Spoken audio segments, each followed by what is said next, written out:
um, the crime bill of 94.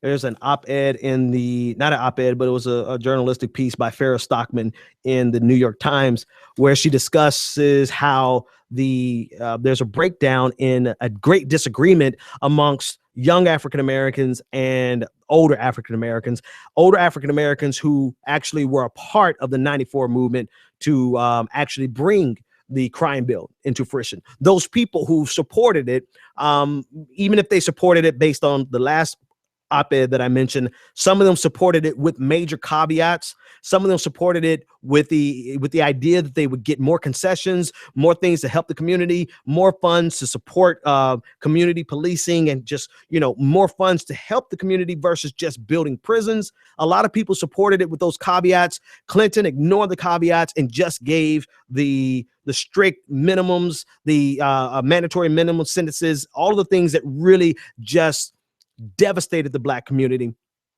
But you still had people who supported it. And there seems to be a great divide in young African Americans today who can look back and don't have the baggage of loving the Clintons. They don't have any of that baggage, and they're able to look back and say, what the hell happened in 94? And why did it happen? And why has no one been held accountable for it?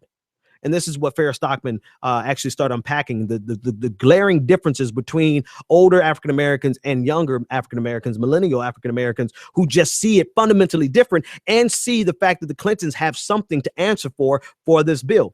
And the reason I bring this up is something that we discussed previously, but it actually goes in with the Anita Hill story, because there's a lot of stuff that there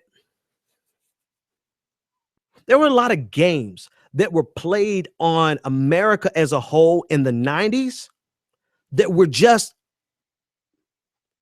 too woke for right now, if I could use that cliche, right? We're just too aware of the games. We peep game. We understand the racial manipulations that took place in the 90s, and we can see it today. And we're able to see how the Clintons played a role in that. And because we don't have the baggage of loving the Clintons because they were so down, and loving the Clintons because they played saxophone and wore shades, and loving the Clintons because they ate Black food and came to the churches and went down to the basement of the church and ate fried chicken with us. We have a generation of people who are absolutely separated from that mentality completely, and we're able to look back with the hindsight of 2020 and realize that this was a problem.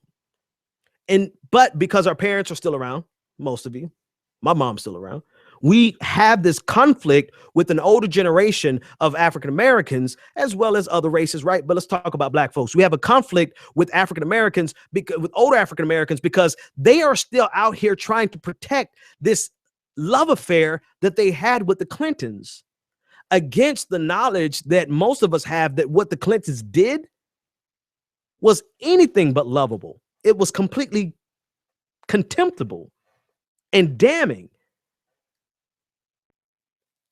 And whether or not that's a deal breaker for you, whether or not you look at what the Clintons did in the 90s and say, this is a deal breaker and I can never support them, or whether you say, okay, it was screwed up, they messed up, but I believe they learned from it, right? And I'm still going to support them.